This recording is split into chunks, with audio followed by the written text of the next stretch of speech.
how we want it? I think so. Close enough? I'm gonna have trouble reading that, I'm telling you. What do you want me to do about Move it closer. That's pretty good. I know, it's really shiny, so. Yeah, that's where I was struggling was I can see you and the reflection of you. Well, hey everybody, I know nobody's on yet, but it's Nikki and Kanan from Spreger Homestead, so I know he's like, oh, I have to be on the live stream. Who is that? Keto Cutie. Hey guys. Hey to you. Matthew, howdy. If you see us leaning in, it's so bright in here we can't see the screen very well. Are you able to turn up the picture? I don't think so. Oh, hold on. Like you turn up your brightness? Hold on. Here's what it is. It's just gonna brightness. There you go. Not that far, you'll burn my battery out. That's better though. Okay, there we go. Hey! There we go.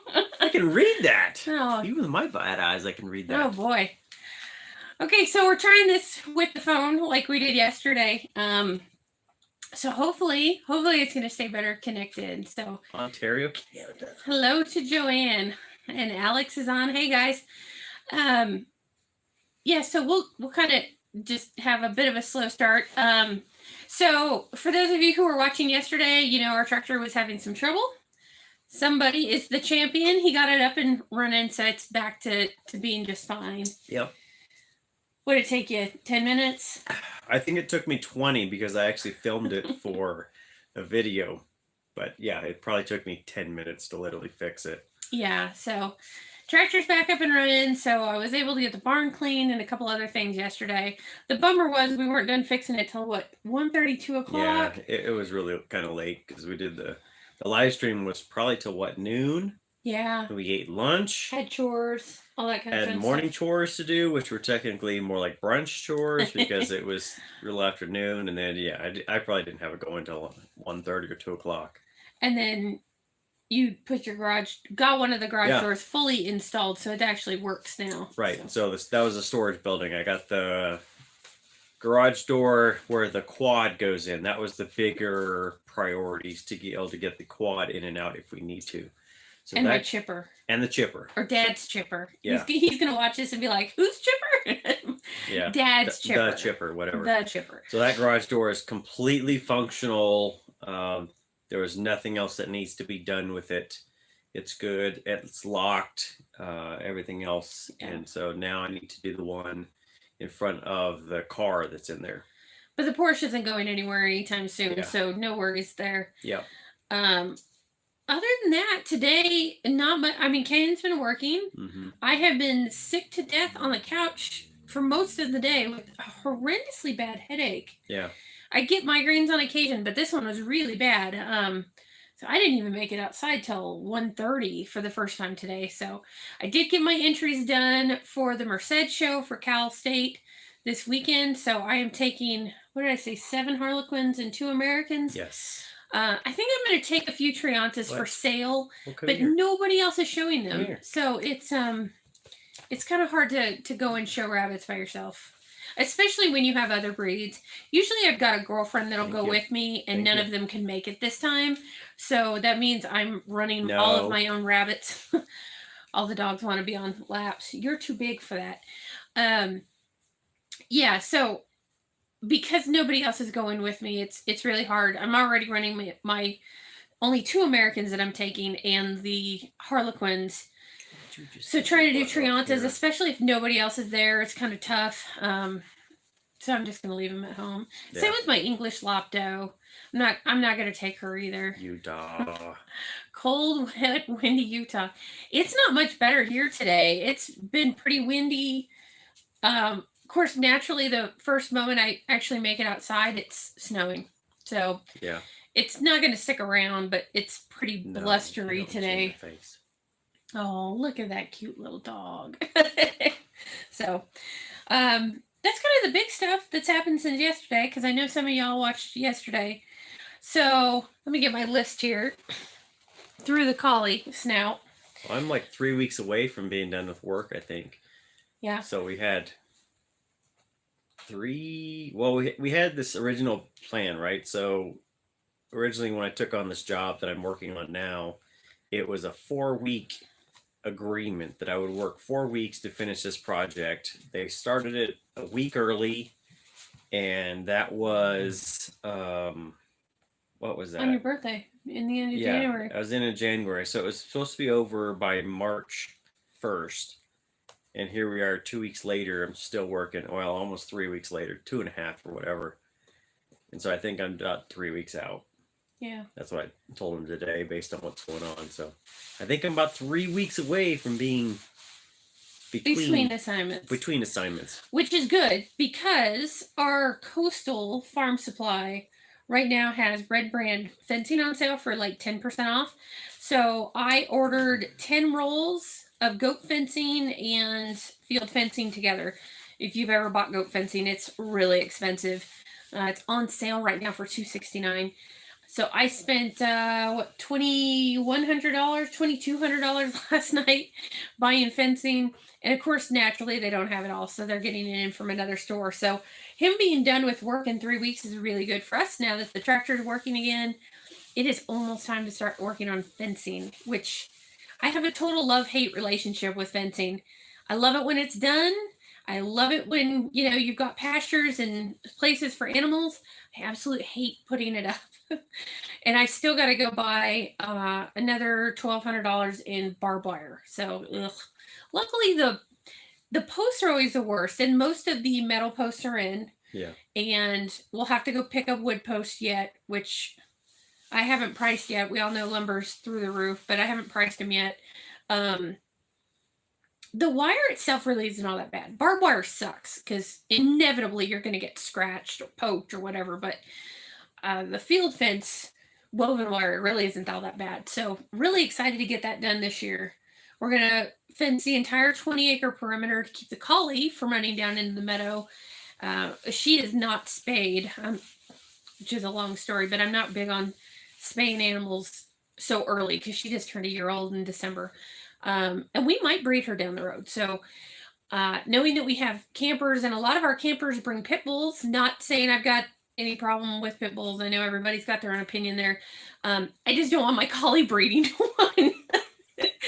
I just feel like that's not going to be at all a nice cross. And I'm not big on making mixed breed puppies. That's not really, I don't think that's a good idea. So we got to get everything fenced off before the camping season starts to make sure that Little Miss Personality. Little Miss Personality doesn't end up down there finding herself a boyfriend. So that would be bad.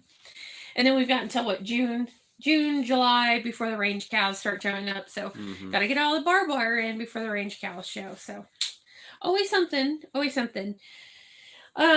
But if you saw from the title, there were some things we were going to talk about. Hey, Cindy made it, and heirloom permaculture and Evans family. Hello, everybody. So you probably saw from the title things that good breeders don't do. So this is actually going to be something. Breeding or show marking with the harlequins. Ooh, that's going to be a long one, but yes. Yeah.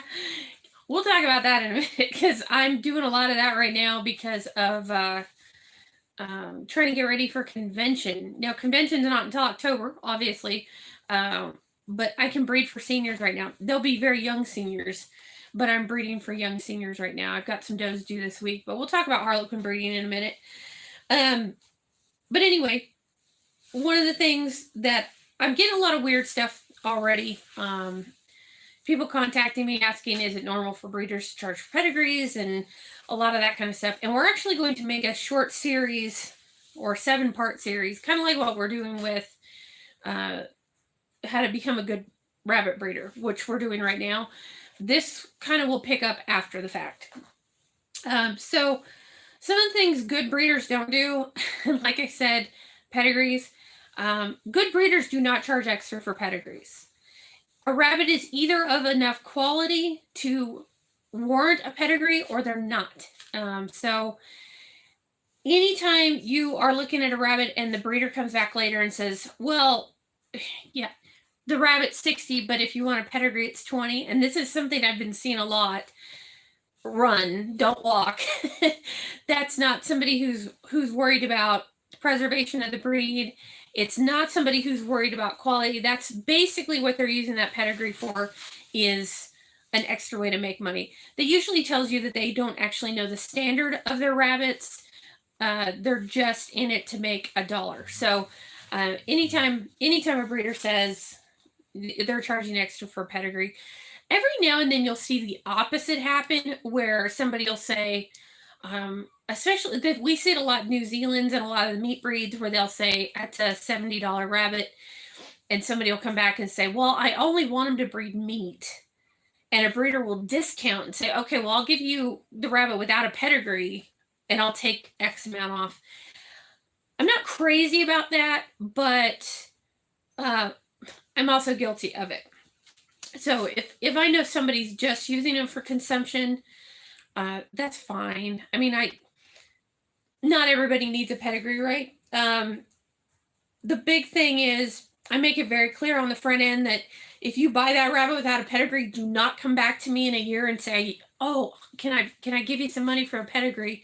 And don't sell that rabbit and tell them, oh, it's pedigree, contact this lady and get one, because you won't get one. Especially with the Americans, it leaves here with a tattoo and a pedigree to go with it, or it never will get a pedigree, period. The Harlequins, I could probably match up because I save pictures on most of the Harlequins that get sold.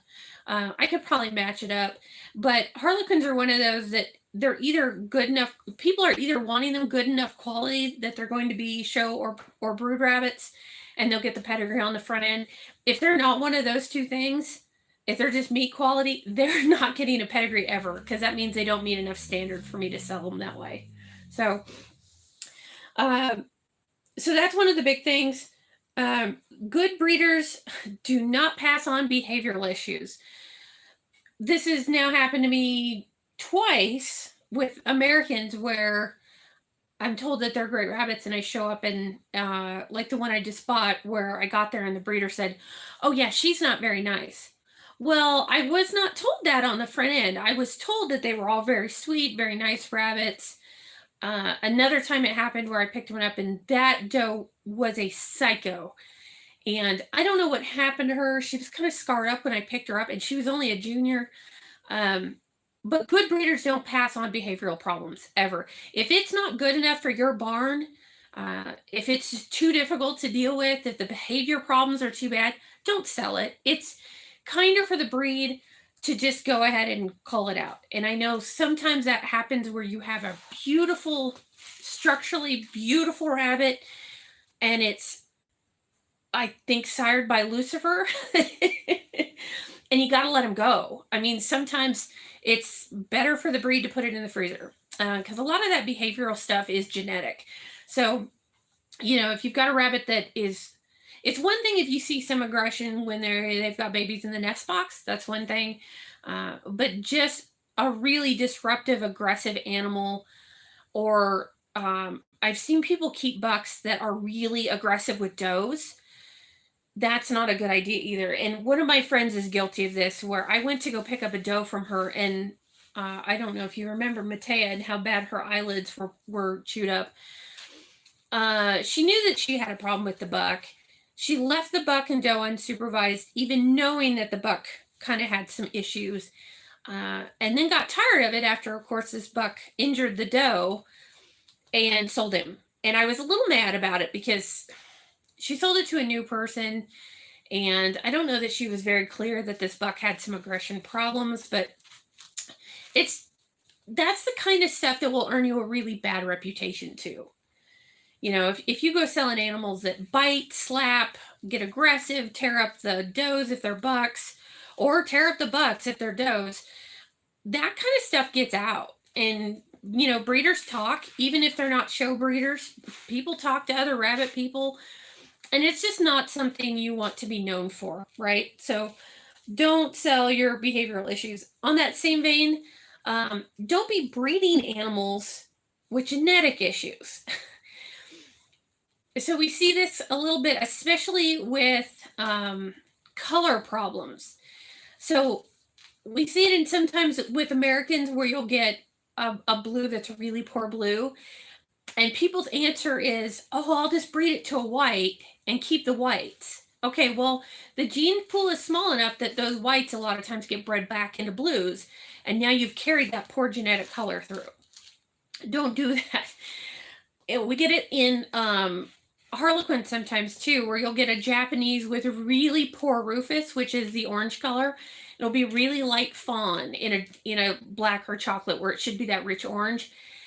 And people for some reason will just move it on over into a magpie program and say, oh, well, it doesn't matter. Except people do make that cross, magpie to Jap, especially in areas where there's not a lot of rabbits. White feet are another thing we see in, especially in the Harlequins. You'll get a white-footed Japanese and people will keep them and breed them into magpies because it doesn't matter. And it does matter. It does make a difference. This is also stuff that will come back to haunt you. I bought a little doe. If anybody has been watching, they kind of know that I've had this ongoing saga with the Americans that I bought. Paperwork that should have been there. Let me see what that is. It was a fight. Oh, it was in a fight a week before purchase. Yeah. Yeah. Yeah. There's a lot of things that go on that people don't tell you beforehand. But anyway, if you've been following along with my kind of saga on the Americans, where I am still 6 weeks later trying to fight to get my pedigrees on rabbits, I finally did get pedigrees on one of the rabbits, and lo and behold, as I've mentioned before, Americans should be blue and white. Occasionally you get a black. Sure enough, I go into this, I finally get the doe's pedigree, and I look at it. She's got a great-grandfather that's a California-New Zealand mix, a great-grandmother that was chestnut, a grandparent that is an opal, and so now I'm scared to death of this thing. I'm going to have to be really selective breeding her because they've bred in wrong colors. Black is pretty tolerable. Like I said, black was used in developing the blues, and so yeah, you get some blacks, and I'm experimenting with the black, but red, chestnut, and opal should never be in an American line ever. So it's probably an animal that shouldn't have been sold. She's a pretty girl, and I know not to line breed her too closely because all that crazy might come back out, and I'm going to have to disclose that to my buyers going forward when I sell offspring out of her. So, but don't breed crazy stuff. Like malocclusion, if you know you've got a doe that's got screwy teeth, don't breed it. I don't care how great her top line is. Like I said, it will carry. She might not produce it in the first litter, but that does mean that all of her offspring will carry those kind of recessive genes. And when word gets out that you are crossbreeding or breeding that kind of junk into it, it will come back to bite you. And it always comes back to bite you in the end. Let's see. Another thing is selling animals with problems. And this is a little different than aggression problems. This is stuff like bucks that produce really small litters, or bucks that really aren't sure and not getting the job done kind of thing. Not able to get into position for breeding, or does that constantly get kits stuck. That sort of thing. You don't pass that along either. If it's not good enough for your program or your barn, don't pass it on to anybody else. And I know sometimes we pay a lot of money for rabbits. I've done it myself where I've paid $100 for a rabbit, and I got fetal giants, which we'll talk about in a video coming up. And it's a bummer. I mean, the first time it happened, I was like, whoa, I don't know. Maybe she overcooked them. But fetal giants is a big deal. And the second time she did it, I had to cull her. I mean, there wasn't an option. I hated it. She was a beautiful doe. I could have probably sold her, but you just don't sell problems to other people. I mean, it's just not the right thing to do. Misrepresenting the sale is another good one. And this is what happened to me. Let's see.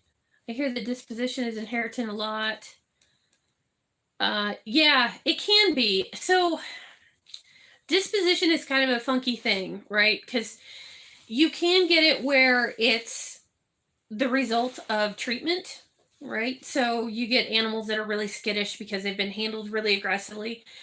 I have a buck here that is I would never sell him now. He's a Harlequin buck because he cannot handle being handled. He got slammed by a judge who I reported and made a big stink about. But she was turning him over to look at his underside on a show table right in front of a pen of another buck. And the other buck was trying to bite him, so he was kicking and flailing. And he's a very large Harlequin. He's right at the max weight. And he was kicking and giving her a hard time. So she turned him over and actually slammed him on the table, shoved him in. So when we got a hold of him, his nose was all swelled up. I thought for sure he had broken his teeth, and he didn't, luckily. But he absolutely freaks out when he sees a carrier now. So it does happen. There are things that happen. So yes, it can be inherited. None of his offspring have trouble, obviously, because it was a trauma event. But when you get juniors that are a little bit aggressive, a lot of times that's behavioral. If it's an older rabbit, sometimes it's not. It's trauma. It's just like people or goats. I mean, you see it in other animals, dogs. It's kind of the same thing. You always hope you don't get one, because then you kind of have to make the judgment call and try it and see and call heavy. You know, if you get one that turns out to be a little aggressive, just call real heavy. And watch for that aggression, obviously. Anyway, back to misrepresenting the sale. So again, this is going to go back to the American thing, because this has happened to me recently. I was told I was picking up 7 rabbits, and they were all of breeding age. And I got there, and there were 6 rabbits. Well, there were 5 rabbits. She ended up giving me one of her show animals, but there were 5 rabbits, one of which was a junior. And then she gave me the 6th one after I raised kind of a stink about it. Like, I drove 5 hours down here for rabbits, and then you don't have them.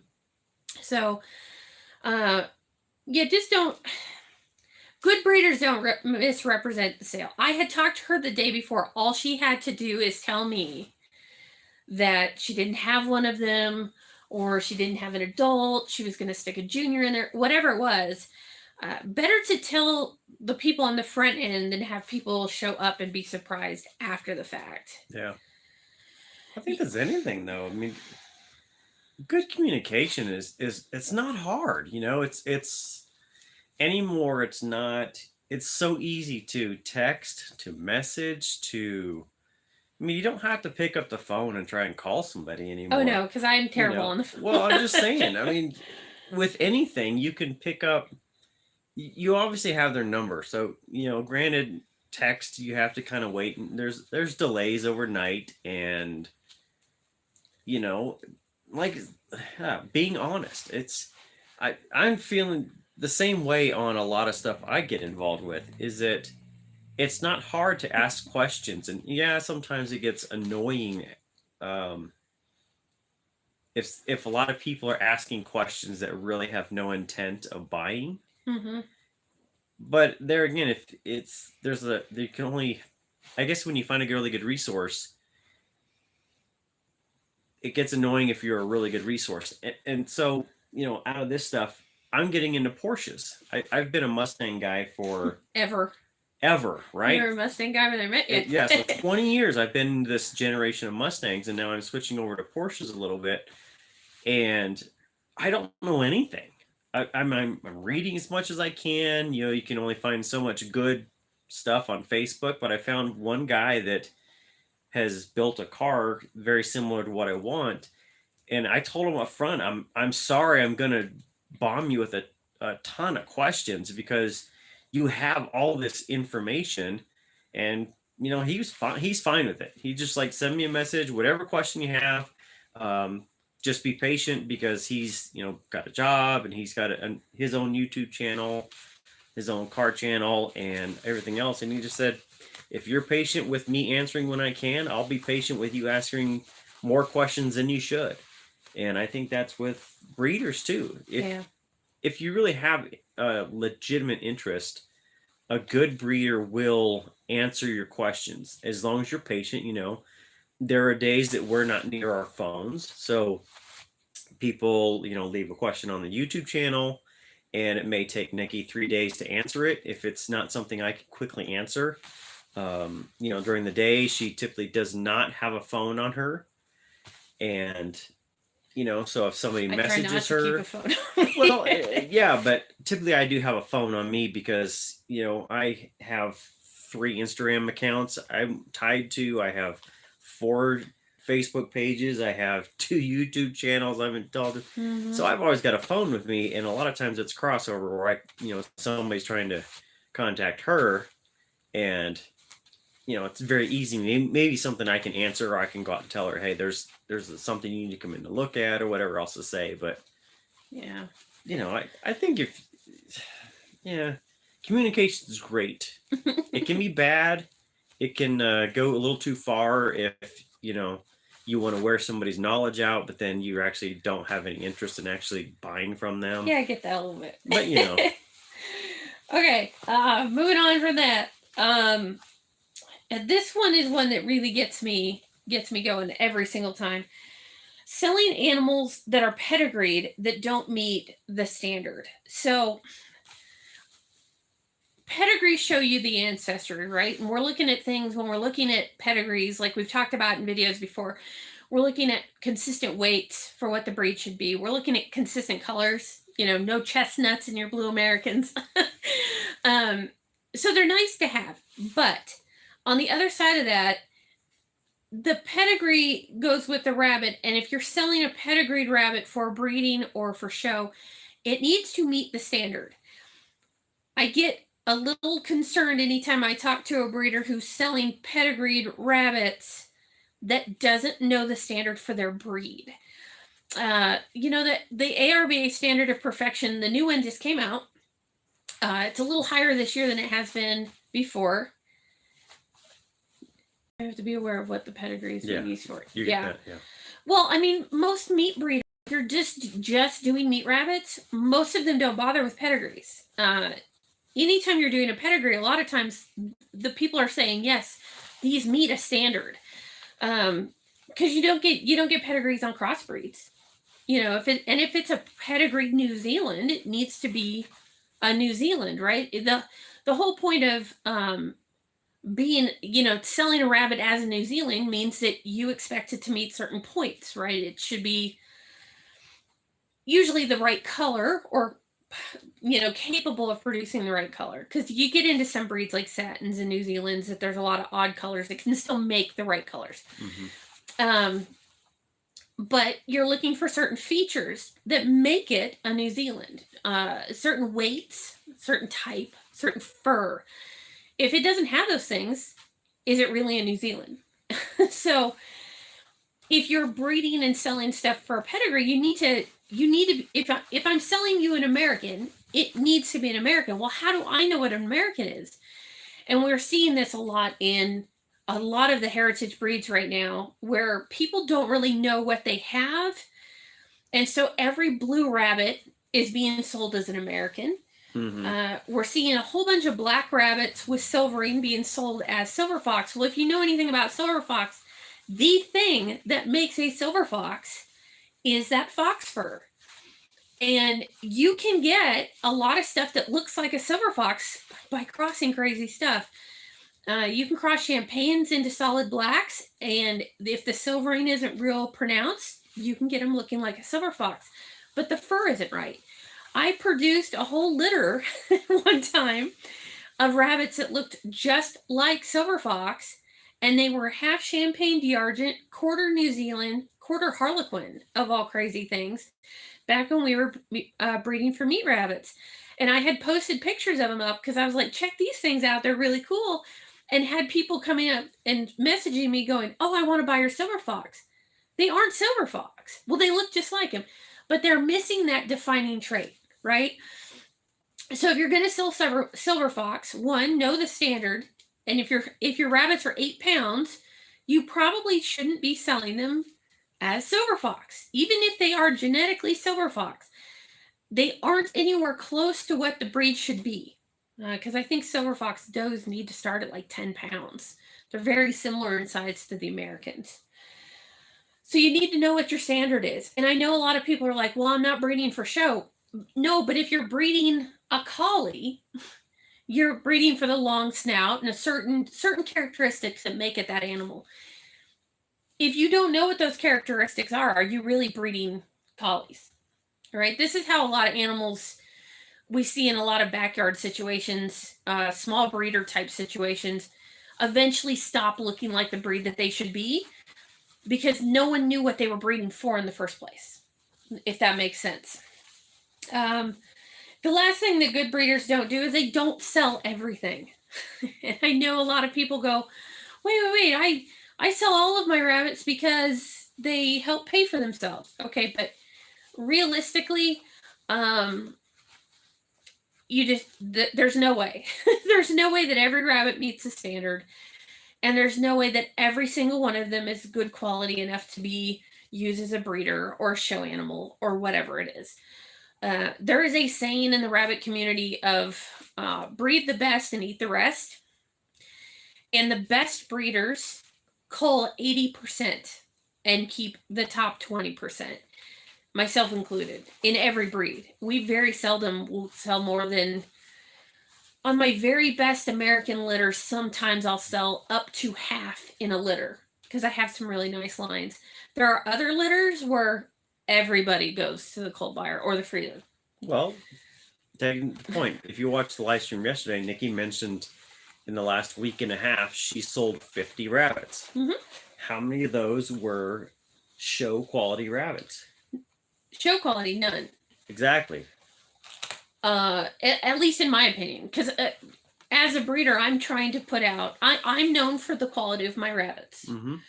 And I'm also known as one of the pickier breeders in the state. But when you buy a rabbit from me, you're buying a high quality rabbit from me. Even if it's a meat breeding rabbit, it's a high quality rabbit. It's something that I would not be ashamed to have in my barn. Yeah. Especially if it's a show quality rabbit, that means that I would put it on a show table. If I won't put it on a show table, it doesn't get shown as a show rabbit ever. Right. It just doesn't. But we see this a lot where it's a litter of New Zealand's and you sell everything by 8 weeks, and half of them turn out to be really not good rabbits, right? Well, they're narrow through the loin, even if they're sold as meat rabbits. Maybe they're narrow, maybe their growth rate is terrible. And the longer you breed a breed, the more you get an eye for it. But you can tell, like, if at 8 weeks it's skinnier than the rest of its siblings, it's probably not a good candidate to produce anything. If the shoulders are too long and it's a New Zealand, it's probably not something you want to keep breeding. If it's smaller, again, not a good thing. It's a wrong color. I mean, yeah. We see this a lot in the rare breeds right now, where because the rare breeds are really popular, people are selling everything that they get out.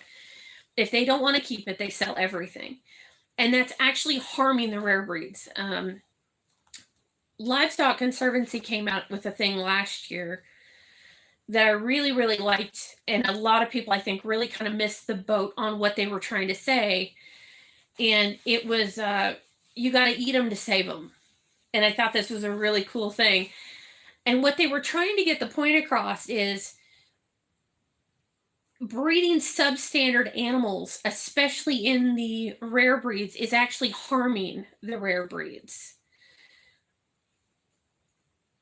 So you've got to be willing to do the hard thing if you really want the breed to be successful. And I see where Sam said he sells his culls to pet stores, and I will tell you that eventually that's going to bite you. We sell nothing as a pet. Don't get yourself known as a pet breeder.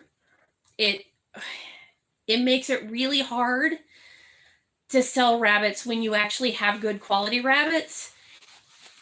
If you've been selling them for $5 and $10, if it's a cull, eat it. Absolutely. If a cull is anything really that doesn't meet your standard, even as a breeder. So, but yeah, Sam, be very careful about the idea of selling to pet stores.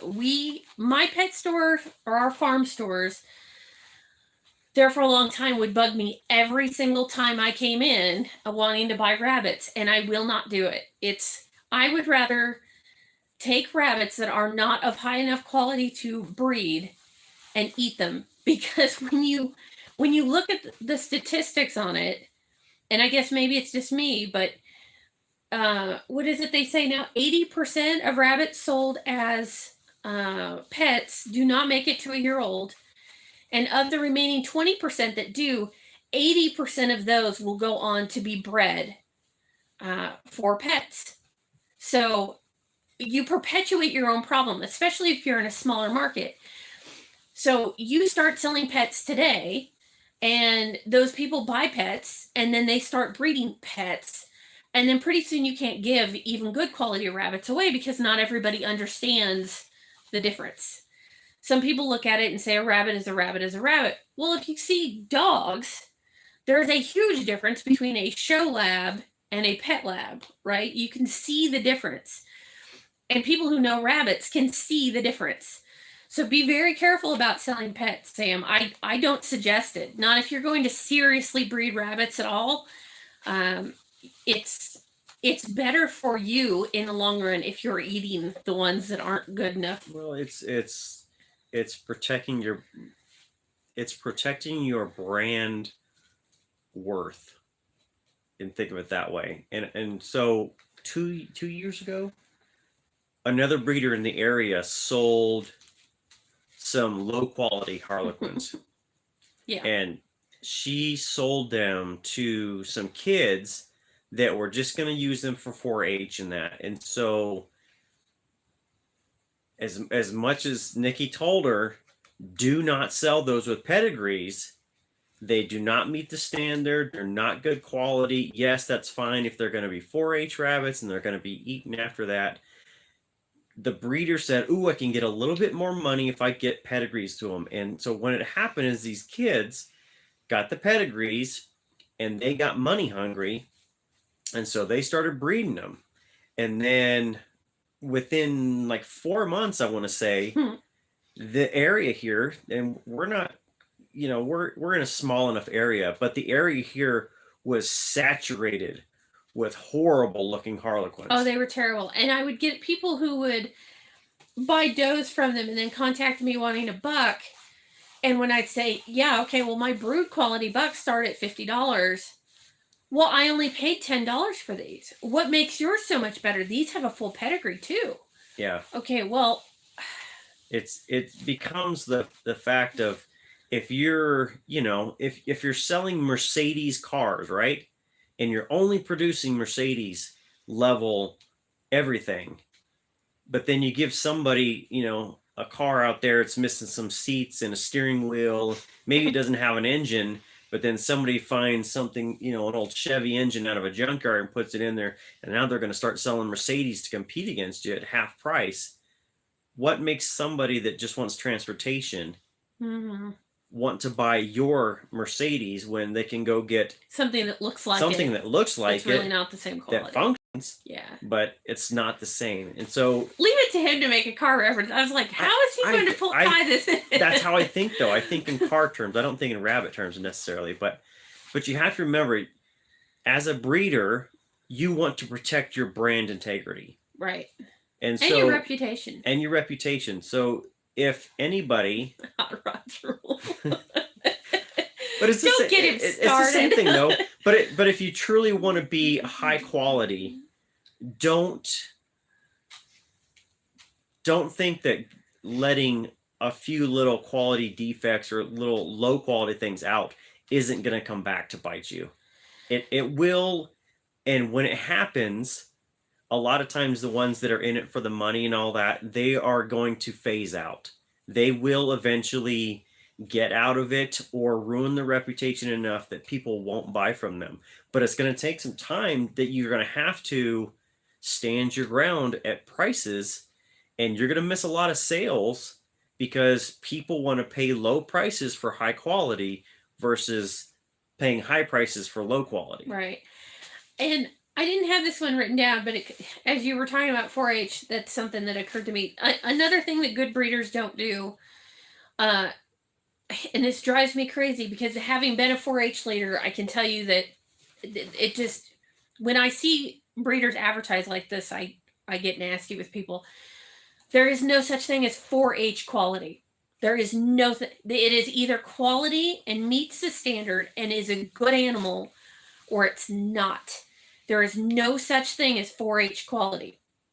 Now, sometimes you'll get mismarked stuff that's got a really good temperament, and it can be a good 4-H showmanship prospect. But we have this problem in 4-H and in FFA, because they're doing rabbits now too, where people sell borderline crap to kids because they know they don't compete against a lot of stuff, right? So we see harlequins show up at fairs every now and then, and a lot of times aren't high quality animals, or palominos, or whatever they are. Kind of odd stuff that they're going up against nobody else. And you're gonna have to tell me what that is in a second. They're kind of going up against nobody else. So breeders will sell them these things. And then you get these kids that think, well, this is a grand champion rabbit. So they buy something to go with it. They breed these rabbits and they're junk. And now they're trying to sell them for big money because it's a grand champion rabbit. Because I was told it was a good rabbit. Well, no, you got a breeder who sold you garbage and called it 4-H quality because it was breathing and at least was made enough of the high points that it didn't get kicked off of a show table. Don't do that to kids. Good breeders, most good breeders that I know, now some people aren't good with kids, but almost every good breeder that I know goes out of their way to get kids started, right? And this is a big thing in the Harlequin Club. We're a really hard breed for kids because it's a really tough breed. We have to cull really, really hard. There's a lot of stuff that just ends up in freezer camp because it's not quality enough to sell. So we have a hard time with youth retention because it's just not as easy as some of the other breeds. But we're really big about kids because kids are the future of everything, right? Whether it's steers or cars or rabbits or whatever. So you want to get those kids started off right. So don't sell junk to 4-H kids or FFA kids or kids, period. If kids want to show, they should be offered the same quality that you would sell any adult. Well, and that means matching the standard and good quality animals. Yeah, and another point that Nikki doesn't do, and I totally agree with it, is that we don't do 4-H discounts. No, I don't. And the reason is, everybody thinks that the kids should get them for basically nothing, right? Oh, it's just for the kids. It's for the kids. Well, I don't know how many times I think we finally learned this lesson. A lot of times when a parent or somebody else comes to you and says, well, it's for my kid, 2 months later, guess who is feeding and watering and everything else? Because the or kid showing it under their own name. Yeah, so they want a discount for their child, but their kid really isn't that interested. They kind of want to do it, but they're really not that interested, and the adults really want it.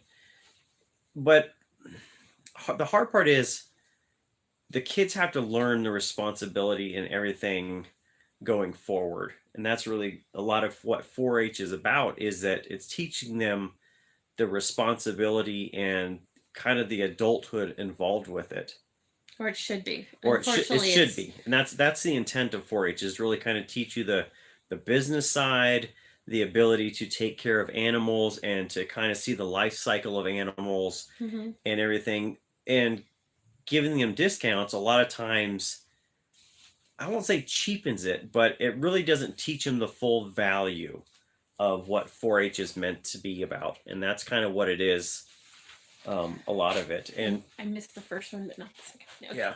So it's just... in that same vein, so yeah, I don't do 4-H discounts. But what I do is, one, I do nothing. If I never talk to the kid at all, because I get this a lot from parents that will contact me and say, oh, do you do 4-H discounts? And then I never talk to the child. They'll show up at a show to pick it up and mom's looking at it and mom's got the standard. And maybe the kid doesn't even, comes by, pats it on the head and walks off. You get no discount from me. If the kid shows a good amount of interest, I still usually won't do a discount unless they're buying a pair. But I pay for a year in the breed club. So I'll pay for a year in the Harlequin Club. I'll pay for a year in the American Club, even though I'm not a member anymore. Whatever it is. And then if the kids are serious and they stick with it, then yeah, going forward, I usually will discount really, really, really heavy. Because that's what I do with my girls that I mentor here that show they paid full price for their first rabbits. And when they proved to me that they were serious, then we pay for their stuff going forward. I'm trying to read some of this at the same time. Yeah. Okay. But it's I guess it's only going to pay you back in the long run if you're able to help a kid get off on the right foot. Mm-hmm. Because kids that get sold crap don't stay in it. Well, they don't. At all. But we look at it as a full circle kind of deal. If you can get kids off on the right foot, because a lot of times parents aren't going to know everything. Mm-hmm. Unless they're into breeds, and yes, you'll get competitive breeders that are already there. They already know. The kids already know not everything, but I mean, they're well versed on what the standard is, on what prices should be. They're well versed on a lot of things. But if you get somebody that's interested that doesn't know anything, it only helps you as a breeder to really kind of take them under your wing. Let them pay full price. Let them, get the satisfaction of buying a really high quality rabbit, but then give them as much knowledge as you can. You don't have to buy them a standard, but you can. What if you took 10 minutes and you took them aside and said, okay, here's what the standard looks like. Right. I recommend you. I recommend you buy one. They're 20 or 23, I think, this year. Yeah, $20 or whatever they are now. I recommend you get one of these, but let me show you mine. Let me see the points. And a lot of times you can teach them just by, if you have a good quality rabbit right there, you can go through the standard with them and point that out on the rabbit they are buying. Well, and really good breeders offer follow-up support too. I still occasionally get questions from people who bought rabbits from me like 3 and 4 years ago. And that's fine. I don't mind in the least. A lot of the youth breeders that I sell rabbits to send me pictures, which the first couple litters, you get pictures of every single rabbit in the litter. And then as they get better, then you start getting, okay, well, I've got these 3. Okay, well, then they're moving forward and they're making progress. But to go back to one question that I did see about, if you're selling them as fryers, do you give them the pedigrees? No. If they're sold for meat, they're sold for meat. And that's how ours are too. In fact, if you're selling for fryers, I don't even sell the females. And that's something that I just started in the last year because I've been burned on that, where people buy them for meat. And then you get all these people coming back out of the woodwork that's like, oh, well, so-and-so got these rabbits from you and said that they were purebred and I want papers. And it's like, nah, no. All of those rabbits were supposed to go to freezer camp.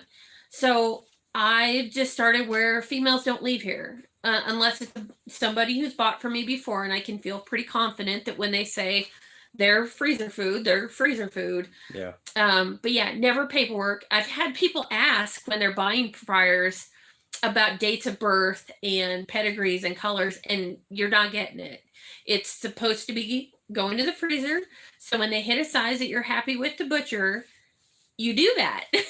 You're not getting anything else because nothing else matters. They're for the freezer. But yeah, that's kind of my big spiel, I think, on the things that good breeders do or don't do. Don't do, yeah. But yeah, all good breeders, you should be offering follow-up support always. Well, just whether that's in dogs or cows, or we've had people come back a year later and ask me questions about goats that I sold. That's fine.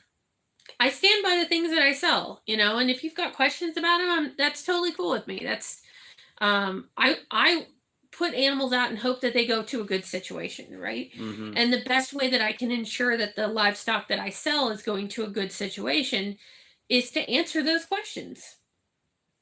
It's better for, you know. Well, think of it on I anything wish people you buy. had done that for me when I know, and started. that's why we go so far the opposite direction of trying to help people, is because we've bought stuff like that, whether it's cars or anything else. You know, Yeah. when the cash is exchanged, right, and you get that piece of paper, there's a lot of people that just like, bye, don't contact me again. Oh yeah. But there's, I think of it like tech support and customer quality and all that.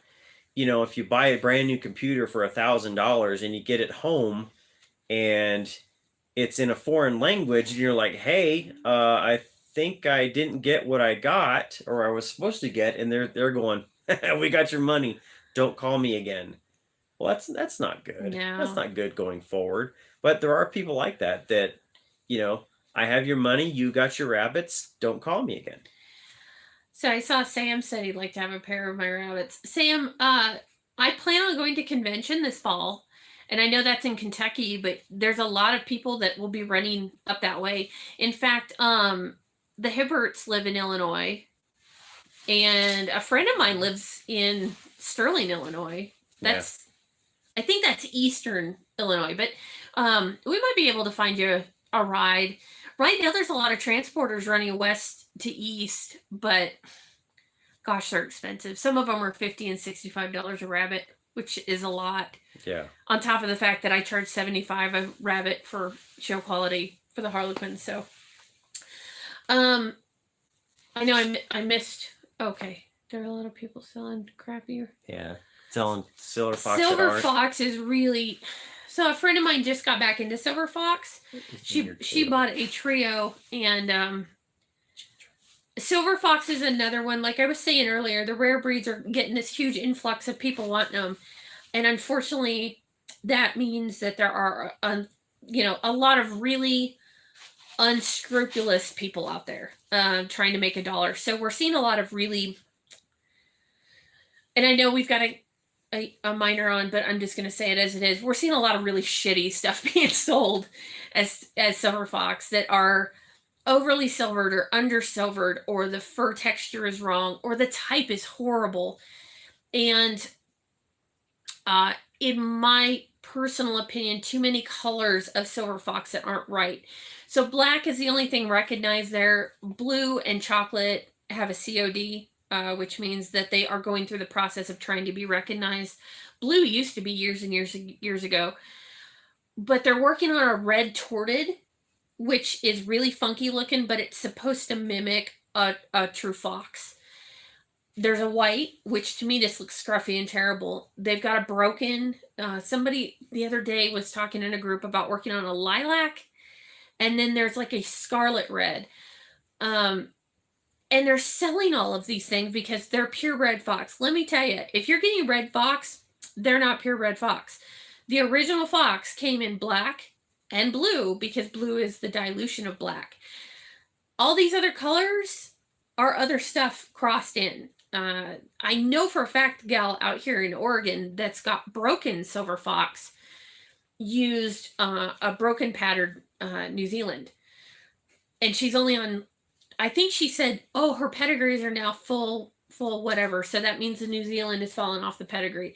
And she's selling them as purebred silver fox. And they're not. They're not even 4 generations in from being crossed out. So unfortunately, the silver fox is falling victim to that right now. A lot of people are really excited about it. They're really, really cool rabbits. And what makes me really sad about this is silver fox is going to be in 5 years where the Dalmatian people were when I was in high school. Do you remember that when 101 Dalmatians came out and everybody had them? And we had one. We picked ours up at the pound, and he was crazy. And they started having a lot of deafness issues, and they bred them to the point they ruined them. And now you almost never see Dalmatians. But I think there are many breeds that have gone through that, right? Right. Man, we looked forever to find a collie. Yes. And you can't find them. We've looked in like 10 different states that are around us. You really can't find one for less than a kidney. And well, I think that's going to be what's going to happen. What I think is about to happen. So most of the rare breeds, like with the Americans, we tend to keep the prices pretty low to try and encourage people to get into them. But what I think is about to happen is I think you're going to start to see all of these breeders decide, nah, enough is enough, and they're going to raise the prices on them. yeah. I've done some of that with the Americans now because I used to sell them for $40 a piece, trying to get people into them. We went to 60 this year for juniors because I now have a bunch of people in Oregon that are breeding these. I don't know what they are because they only hit 8 pounds and they're selling them as Americans. Right. And somebody got a pair supposedly of Americans somewhere and they're trying to sell every single rabbit they produce and they're all junk. So my prices are going up. I mean, that's why I'm only focusing on black and blues. Exactly. But I mean, I'm old enough to see backwards, but so old. I know. Back in my day, but you had the Taco Bell dog, right? There was a Chihuahua. Oh gosh. Oh yes. my God. Anything that had a glimpse of Chihuahua. And I will admit, was a Taco Bell dog, or Spuds had McKenzie, or Lassie, or Rin Tin Tin. Yes. Tell me those dogs. They represented their breed well and made them very identifiable. But that means every person wanted to get in on that trend and get that cash. Well, and Chihuahuas suffered from it. Yes. Chihuahuas, just like the Dalmatians, really suffered from it. And I have an aunt, I totally admit, that saw dollar signs. $10 to $20 for a silver fox. My aunt saw dollar signs and had a whole bunch of Chihuahuas at one point and was selling them for $800 and up and made a ton of money during the Chihuahua craze. Right. And, But what happened? What happened when the Chihuahuas were not $800 dogs anymore and everybody's kind of like over got rid of them? them all. Exactly. Some of them did die of old age. Well, because I think Max was like 10. But yeah, anytime you're seeing purebred silver fox for $10 to $20, bull. Well, bull. but like, we have 2 llamas left. You got into the llama craze. Yeah, so we got into llamas back in 1992, 93, when llamas were still $10,000 and $15,000 a piece. And Mom and Dad bought the first herd, the first 6 females and a male, for $23,000. Yeah, this was because some people were getting out and moving, and I was trying to read that on the screen, so I know I stopped because I'm trying to read this at the same time. But 5 years later, those they weren't worth anything. I mean, we couldn't have given those llamas away. We got in right at the tail end of it all, right? Just before it crashed. Right. And which is still a real bummer because I still think llamas are one of the ultimate homestead animals. And one of these days, when I feel more ambitious, I'm going to find me a couple of females and start breeding them again. Yeah, ouch. You'll never get me to take an alpaca. They're just angry, pissed off little sheep, long-necked sheep. Llamas are not cheap. They were here. And for a long time here, they were free. Well, there are roaming wild packs now because people were so undervalued that people just were like, I'm not feeding these things. They take them up in the woods and just release them. Yes, so I read an article about that a couple years ago.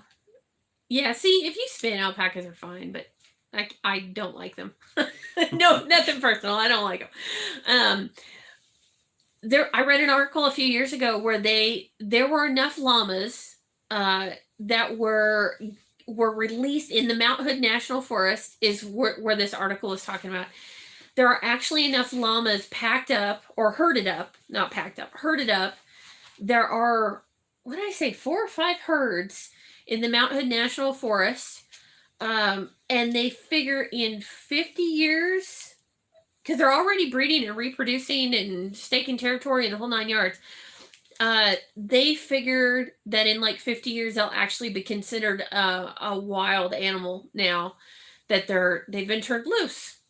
And that was a big thing. I did llama rescue when we lived down south, And yeah, when the market fell out, llamas were given away. There was a time here in Oregon right after I moved out, so probably early 2000s.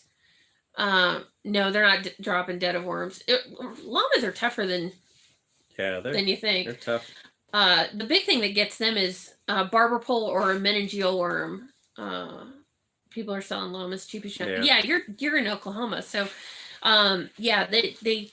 But there was a time, like my parents bought a place up in Scioto, Oregon at one point, and some people down the street had bought a new place, and they had come. Remember, I think they had stopped and talked to mom and dad because they had found llamas on their property. So it turned out that the previous owner had had them and just didn't take them with. And the property was so big, they were roaming out in the woods. And so these people buy this land, and then all of a sudden they're like, I have llamas. Like, I guess it's a little different than an infestation, but they were only males. I think it was no big deal. But yeah, there for a while people were abandoning them on property and moving away. They were so Talk about a rabbit trail. Yeah, llamas are actually pretty tough. Now, the South didn't agree with them. We took a bunch from Oregon and moved them to Tennessee and then Mississippi. And we lost a whole bunch to barber pole and meningeal worm, which they're just not used to from the whitetail deer population. So, yeah. Yeah, I love them. We've still got 2 boys that are... They're like 15 and 16, I think, if not older. I think Spitty was born in 2004. So he'd be 17 this year. Yeah, in May. He will be 17 Yeah, this year. and then his brother was born in October, so they'll both be 17. Yeah. They're my old fellers. Yeah, 15 or so. They'll go much longer than that. When we left Mississippi, we still had, 3 old ladies? Yep. They were in their early 20s. And I was so worried that the move back across the country was going to be hard on them that we just rehomed them and left them down there. Found a pet home for them because I just thought it was going to be too traumatic. So, yeah, they were old. At one point... they were saying that llamas, it wasn't unusual to get into to late 20s. And then our stud, we did lose him at 17. Yeah. Old Spats. Yeah. His father or grandfather didn't die until he was 32.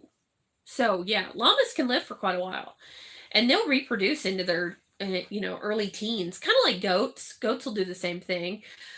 Some lines live longer than others. We've had some lines at 15 seems like really old, and some lines that go much further than that.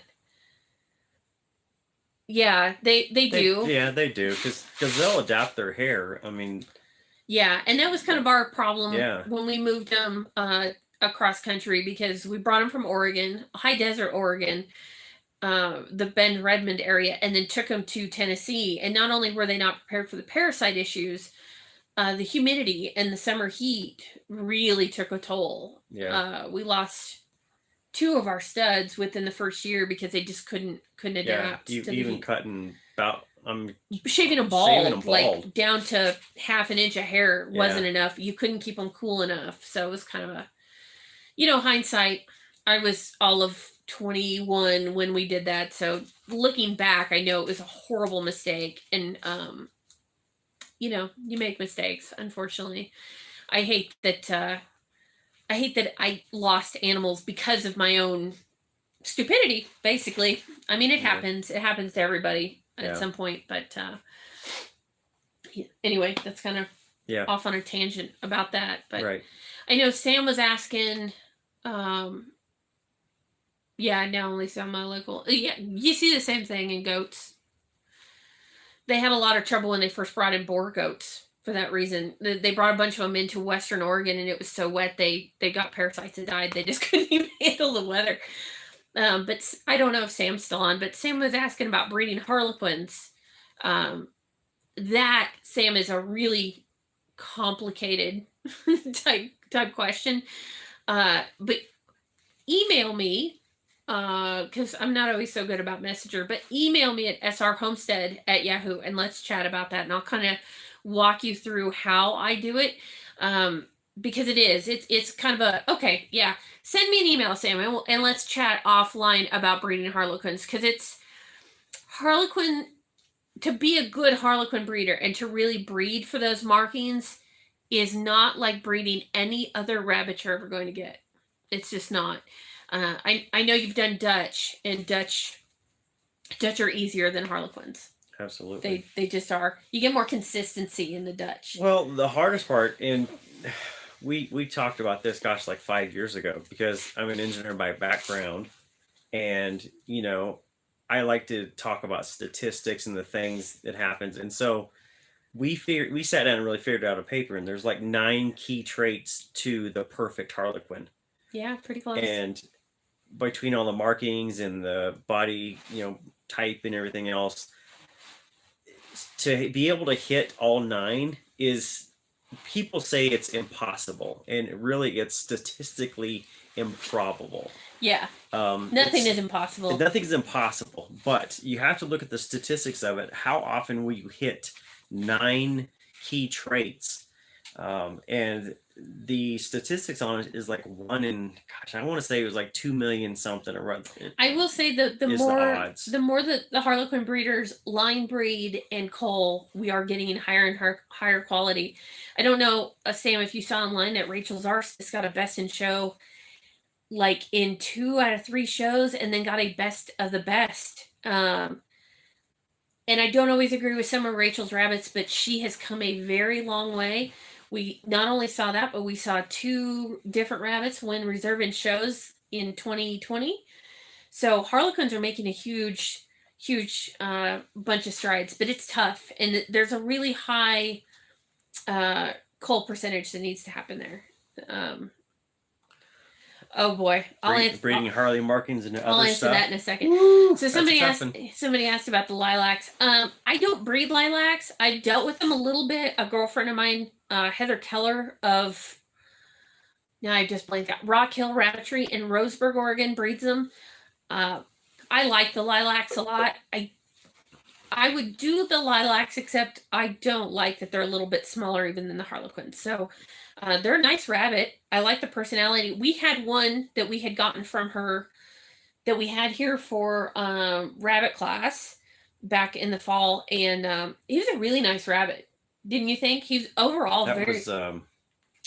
that was the one I used for demonstration, right? Yes. Yeah. Yeah. Well, he was good. I enjoyed him. Gosh, he was a funny little rabbit. He was.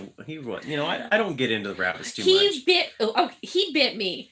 Well, that was during he bit me during class, and so I said in class, I said, "Oh, you little sucker, you're getting butchered this afternoon," and everybody laughed. And then I took him out and let Kanan butcher him during class, and they were like, "You really butcher?" I can't remember what his name was. I can't remember. And we named him just to have a point of reference when we were talking about him, and everybody. I think we emotionally scarred 2 out of the 3 people in our class because they were like, "That you really did it." Yes, we really did it. That was his whole purpose. Yeah, and that was the deal. He was supposed to cull. Now, as far as how do I feel about Harlequin color and everything, I'm gonna form my response and not get nasty. I don't like it. That's going to be the first thing I'm going to say about it, is I don't like it. ARBA has already come out and said that they will never, and I know we've got a new person in charge of the standards committee, but they've basically said they will never recognize Harlequin in another breed. To recognize Harlequin, they have to hit all of the same Harlequin points that we do, and also have all the correct coloration, plus have all of whatever it is for their breed.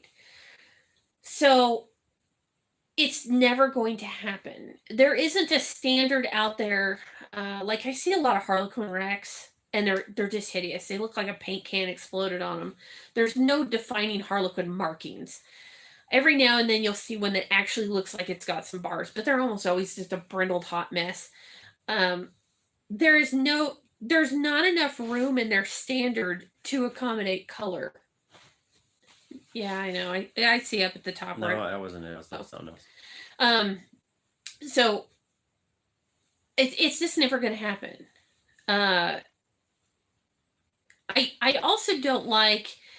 It's causing a lot of confusion. Is the other thing, because I have people contact me that want Harlequins, and then don't understand that I charge what I charge for them, and they go, well, one girl went so far last summer to argue with me and say, well, Harlequin's not a breed, it's only a color. No. And that's part of where we're having a lot of issues where in most other breeds they call them magpies and Harlequin, where in ours it's magpie in Japanese. So it causes huge amounts of confusion as to what you're even talking about.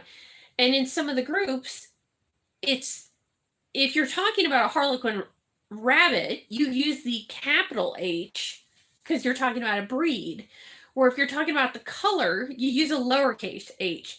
And because, as we know on the internet, nobody uses punctuation or capitalizes or anything else. Nobody ever knows what anybody else is talking about. Right. But we also are getting an awful lot of people who are selling Harlequins, and then we get people into the breed and they try and buy purebreds, and they'll buy a purebred buck and they'll breed it to their unpedigreed does, and they'll get things like red-eyed whites, chinchilla, torts, because come to find out it was never a Harlequin anything. It was just a Harlequin colored rabbit. And I kind of understand why they've used Harlequin they've worked on it in satin and they've worked on it in Rex. And the reason that they use that Harlequin gene, so I've sold some rabbits to some satin and Rex breeders that were using them to bring the Harlequin gene into those breeds to create tricolor. You have to have that Harlequin, but the breed standard should still roll. Yeah.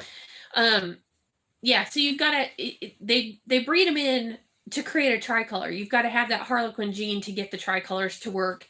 And they're trying to get a tricolor recognized in satin. I can't remember if it actually is in Rex or not. I see a lot of them, but I don't know if it's actually recognized. Bye, Matthew. Thanks for stopping in. So yeah, I'm not crazy about them, and I've seen them in everything now. I've seen them in Jersey Woolly. I've seen them in English Lop, Velveteens, French Lops, Flemish Giants. Well, it's kind of nichey and interesting, but it detracts from the breed that I work so hard on. I look at it as, when they start putting cherry flavoring or bacon and everything. Exactly. You don't need bacon. Bacon is awesome. Yes. It truly is. But bacon wrapped popsicles is not gonna be okay. So that sounds disgusting. Doesn't it? It does. And that's kind of how I think about it. It doesn't go in everything. So you don't want to have cherry flavored Pepto-Bismol. That really is not very good. Rhinelanders are kind of the same thing. They're not technically broken Harley. Not exactly. It's the same thing. They're using that same gene that they're using to make tricolor.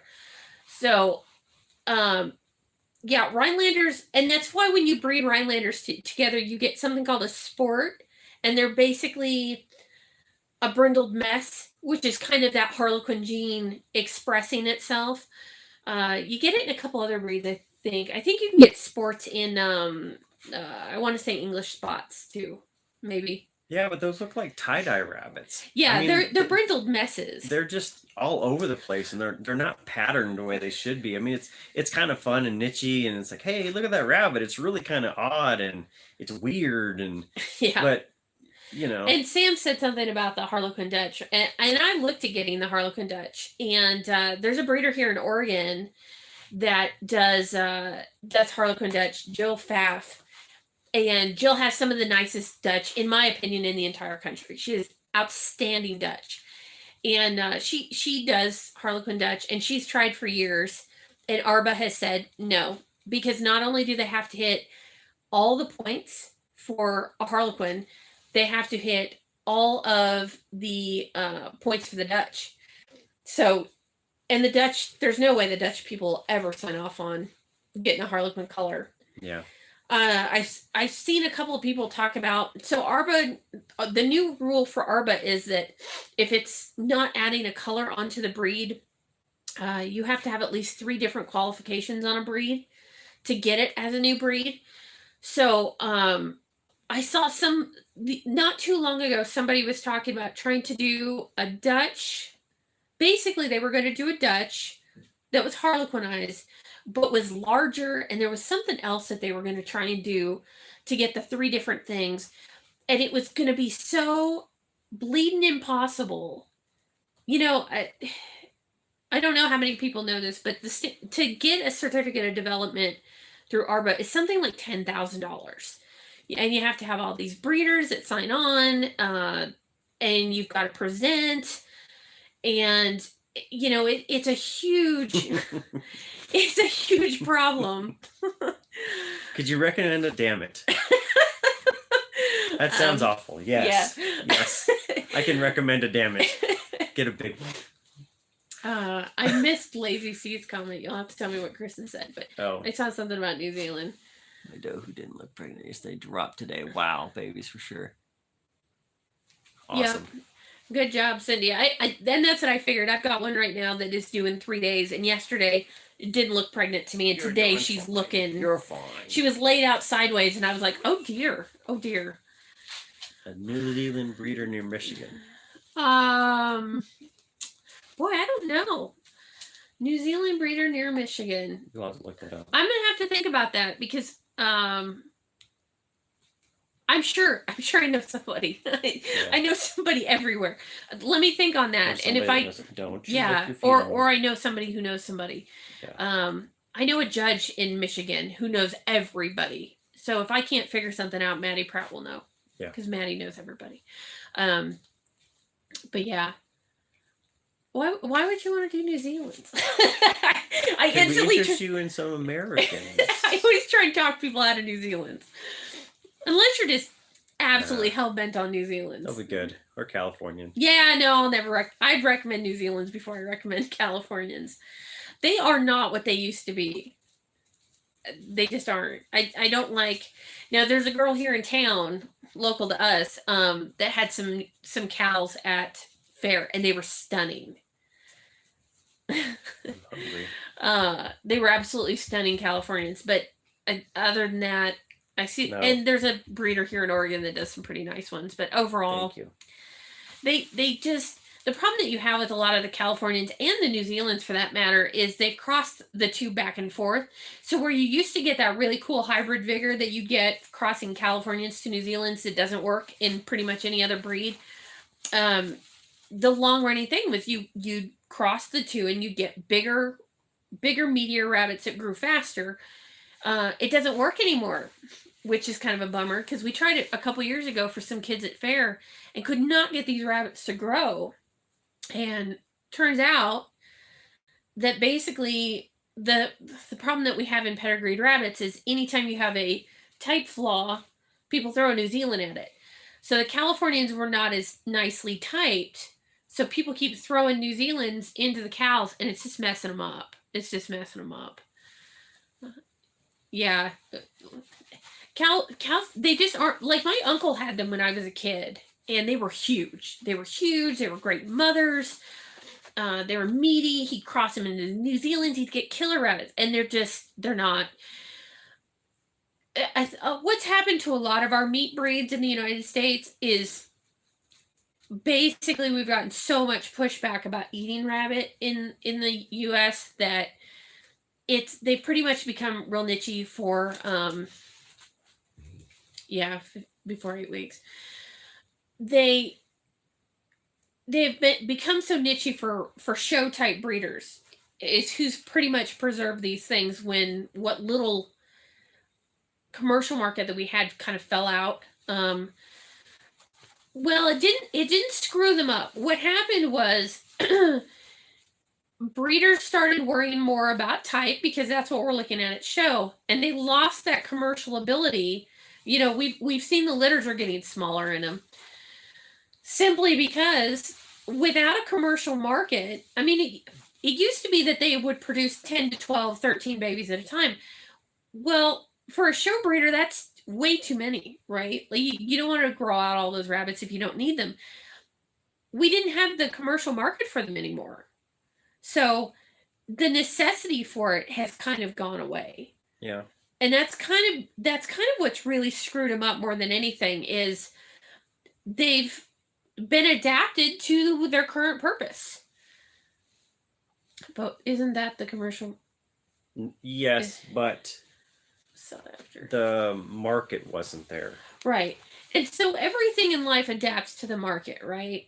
That's just kind of the way it is. So if the market is for producing rabbits of a better type and you don't care about overall production as far as how many offspring, then you're not worried about the rabbits that were producing 10 and 12 and 13, which is what the commercial guys used to want. But there is no commercial market anymore. So it doesn't do you any good to be producing a lot of commercial rabbits if you can't sell them. Now, we're starting to see that flip back the other way a little bit, mostly because the homesteaders have gotten involved. And now we've got so many homesteaders wanting good meat rabbits. But, so to speak, the damage has been done. And this is where a lot of people give me a hard time. Harlequin breeders are really bad about that. So if they get a litter of 12, they take all the ugly babies out and cull them down to 7 or 8 because the babies will grow better.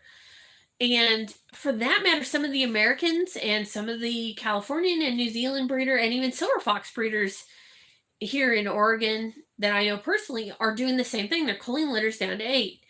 Does can feed 8 babies more efficiently than 10 and 12 and 13. So you should get better growth rates on those 8. I maintain in that if I am breeding a meat breed, I want maximum production. And if my doe cannot handle 12 babies, then she should be culled. She should be able to handle whatever she's producing. Right. So I don't cull in the nest box ever. Even if I go in there and it's a litter of 10 harlequins and they're all bald faced, I'm not keeping them.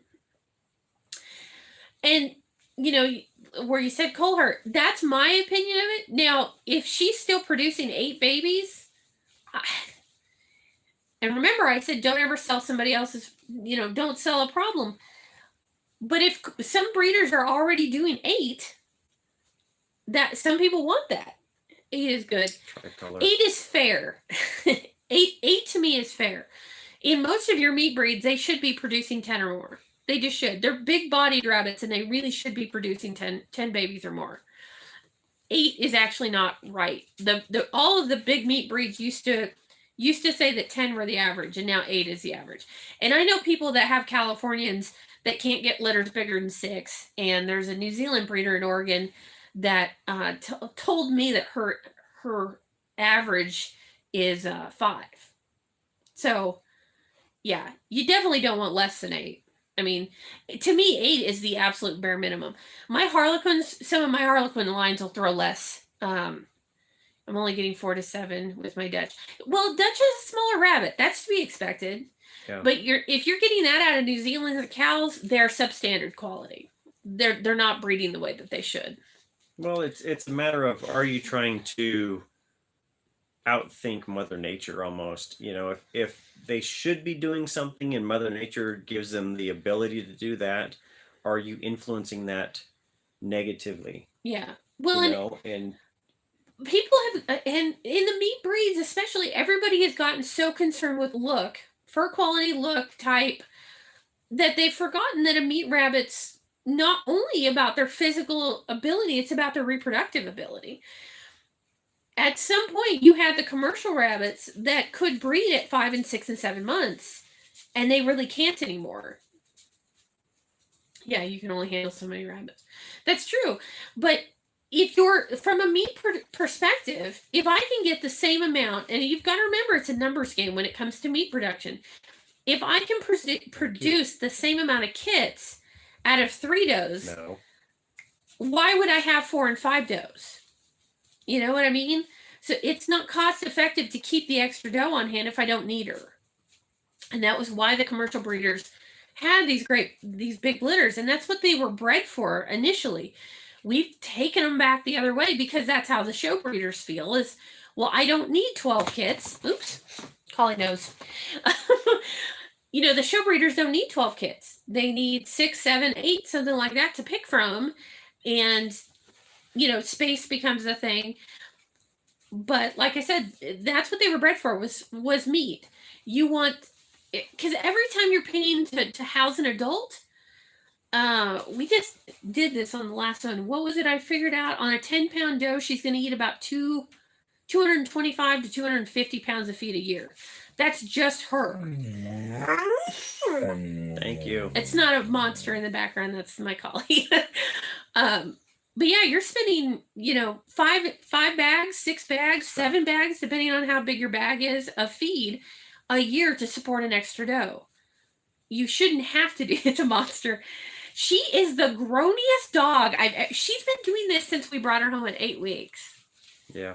She's a real talker too, so she's a bit groany.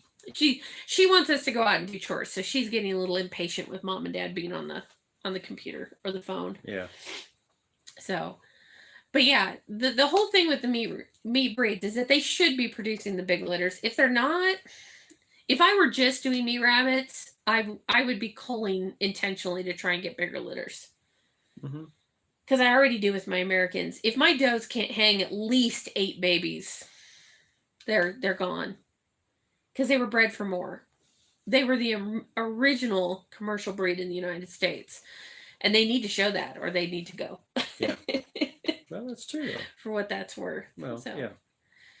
I think we've That's covered about it. everything. Yeah, Have I don't know if I've missed anything. We're on way longer than I planned. So I think the only somebody had asked about when you say tricolor, does it mean like what like a Rottweiler looks like in that? And it's just 3 colors. A tricolor is mostly white, with 2 other colored spots. Like,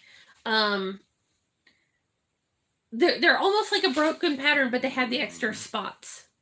I don't understand nest box culling. In Harlequins, it works. In Dutch, it works. In Rhinelanders, it works. Anything that's color-based, nest box culling is really easy, right? You go and you look, and they either have the markings or they don't. It's not something that really develops. Right. The New Zealand breeders and the American breeders and the other people that are culling typed breeds in the nest box. No. It's beyond me. It's absolutely beyond me how you would ever know what you're culling for other than they're picking this. What I've been told is they cull the smallest and the largest because you're looking for uniformity. Right. But that's beyond me. I feel like my luck was I would inadvertently cull the nicest typed in the whole. Oh, well, you're probably in the beginning. You're rolling the dice. Yeah. You're saying, I only need 8, and there's 11 in there. Eeny, meeny, miny, mo. That rabbit's got to go. And that's what you're gonna do. Yeah, and Sam said he could never do it. I couldn't either. Now, what I will totally admit to this. With the Harlequins, I had a snake buyer for a while, and I would cull the mismarked ones out of the litter box, or out of the nest box, not litter box, out of the nest box to sell to my snake buyer. And that was only because they weren't, I can't just waste a life. And that's a whole bigger conversation, of course, but everything is born with purpose. And taking something out of the nest box that's going to go to my freezer anyway. I don't have a problem selling it to a snake buyer that's going to feed something else because it's still food. Right. I know a lot of people are funny about the whole snake thing. Whether you love them or hate them, everything's got to eat, right? And so that doesn't bother me as much. But other than that, I can't. There's no way I could just boldly pluck a baby out and let it die. And people do.